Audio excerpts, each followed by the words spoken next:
Hey everyone, welcome back to another Watch Trading Academy video. Today we are looking at the best brands to flip right now. You may have noticed that there is a lot of talk all over the internet about the watch market crashing and coming down, but there are some brands that have barely been impacted, and those brands have barely been impacted primarily because they never are brands that keep going up or down. Now there's two categories of what we call brands to flip when it comes to watches. They are your top brands, which are your AP, RM, Patek, and Rolex, right? And then your VC, Vacheron Constantin, etc.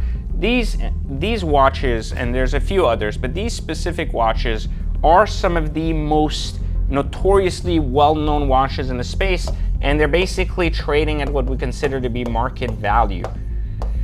Market value is constantly fluctuating up and down and creates a very interesting environment where there's a lot of risk to trading watches because you could lose a lot of money. And this is one of the reasons why I highly recommend that if you are flipping these, right, and trading to trading these, you really learn the process and don't get burned by someone trying to tell you that every watch is an investment, because it can be very dangerous. We've seen this in the watch market now as watches collapse, especially if you don't have the right ones.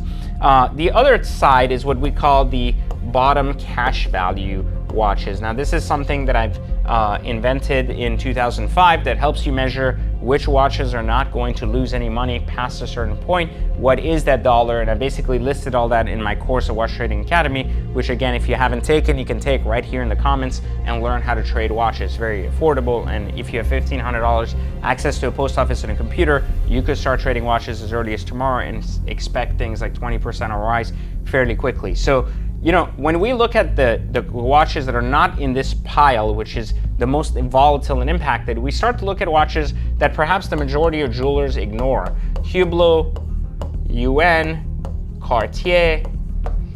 These are just examples of watches that are perhaps even things like Panerai are popular, but they're not necessarily popular for jewelers. So jewelers look at all this stuff as like junk, crap. If you actually look at it all over like YouTube, you'll notice they're just dissing Hublot, UN. They're like, this is trash, this is bad horology, whatever.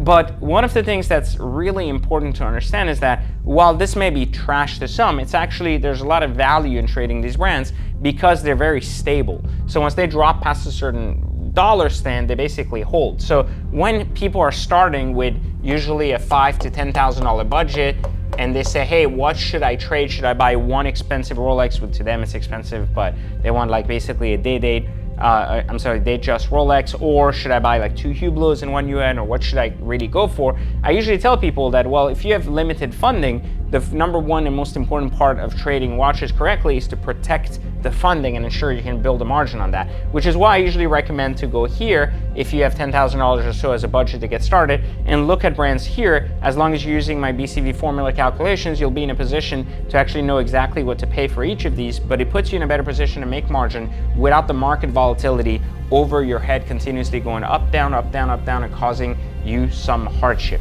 So I wanted to kind of point that out because a lot of people don't realize, and then they go, what should I trade? Well, there's a lot of Hublots. Well, I'll say something brief about each of these brands. There are certain variations of these watches that make more sense than others, but Hublot has a very popular line, the Big Bang, or the Aero Classic, or the Classic Fusion.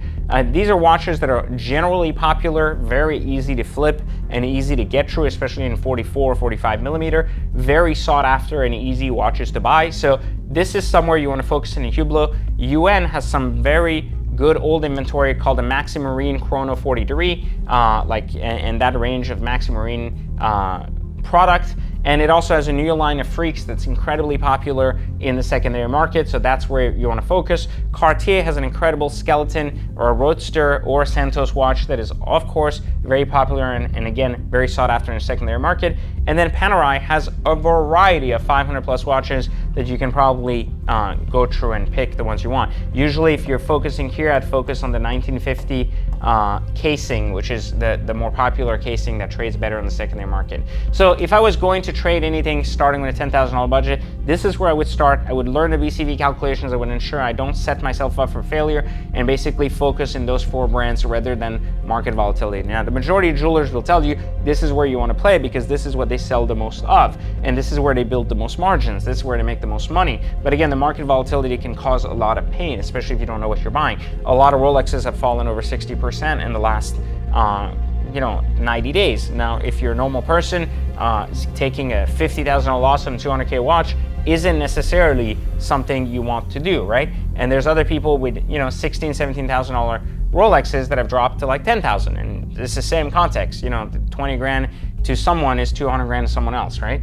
So what I'm trying to say here is you just don't want to position yourself when you're new at this game in playing here. Now, the majority of people will again tell you that this is where the money's at, and this is no argument here that there's certainly money to be made here. But when you're new, you have to protect the money first, and that's why this side of the case is going to make a much better argument for that. Now, tell me your favorite brands to trade right here in the comments, and of course, like, subscribe, turn on notifications, and I'll catch you in the next video for Watch Trading Academy.